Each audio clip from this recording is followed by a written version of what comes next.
माता रानी का ध्यान धरिए, काम जब भी कोई करिए, माता रानी का ध्यान धरिए।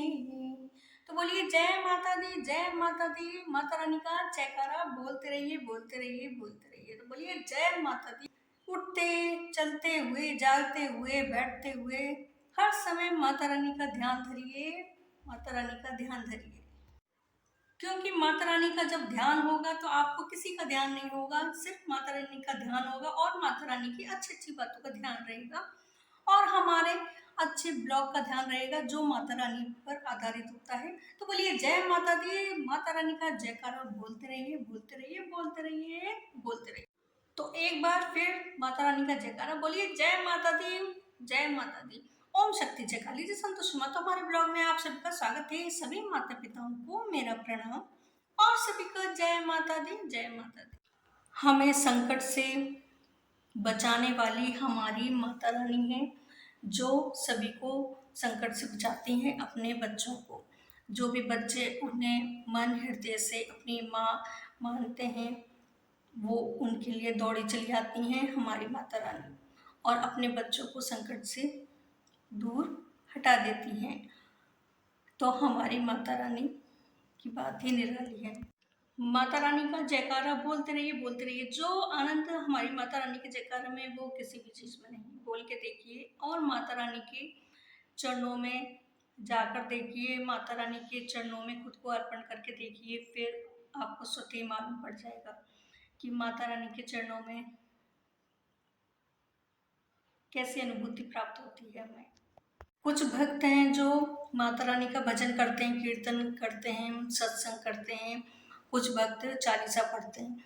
चालीसा पढ़ने का नियम लेते हैं कुछ भक्त जो माता रानी का चालीसा पढ़ते हैं। तो अगर हम नियमित रूप से चालीसा पढ़ रहे हैं और माता के ध्यान में रहते हैं कि चालीसा पढ़ते हुए, तो अगर हम माता रानी का प्रभाव देखिए कि अगर हम चालीसा अगर किसी भी दिन भूल जाएं, वैसे हम किसी भी समय पढ़ सकते हैं चालीसा। अगर हम चालीसा पढ़ना भूल जाएं या माता रानी का जो मंत्र जाप करते हैं वो हम भूल जाएं, तो माता रानी हमें ध्यान दिलाती हैं और स्वतः जब मंत्र है, चालीसा है, जब हम एक तरह से काफ़ी दिनों से नियम से हम पढ़ते हैं, तो वो अगर हम भूल भी जाते हैं ना, तो वो हमारे अंदर स्वतः ही चलते हैं। चालीसा अपने आप ही अंदर मानसिक तौर पे अंदर हमको पता लगेगा कि हमारे अंदर से चालीसा स्टार्ट हो रहा है। और मंत्रों का भी प्रभाव ऐसा ही है कि अंदर से ऐसा लगता है वो मंत्र चल रहे हैं, लेकिन उसके लिए हमें काफ़ी पहले नियम पूर्वक जैसे चालीसा का पाठ करना होता है, मंत्रों का जाप करना होता है।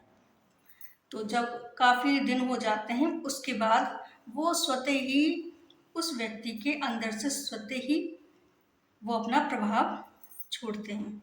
इसलिए जब हम माता रानी के चरणों में खुद को अर्पण करते हैं तो माता रानी पूरी तरह से हमारे साथ होती हैं। अगर हम भूल भी जाएं तो माता रानी हमें याद दिलाती हैं सारी चीज़ें, जिन जिन चीज़ों के माध्यम से हम उनसे जुड़ चुके हैं, जैसे चालीसा, भजन, सत्संग, कीर्तन, ये बहुत गूढ़ रहस्यमय बातें हैं।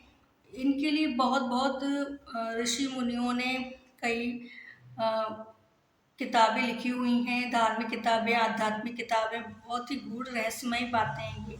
हम तो 2 मिनट में कह के अपनी बात पूरी कर देंगे, लेकिन इनके ऊपर बहुत ऋषियों ने बहुत ही किताबें बनाई हुई हैं। ये बहुत गूढ़ रहस्य है इन सब चीज़ों का, मंत्रों का प्रभाव और जब तब इनका प्रभाव, बहुत ही गूढ़ रहस्य हैं ये बातें।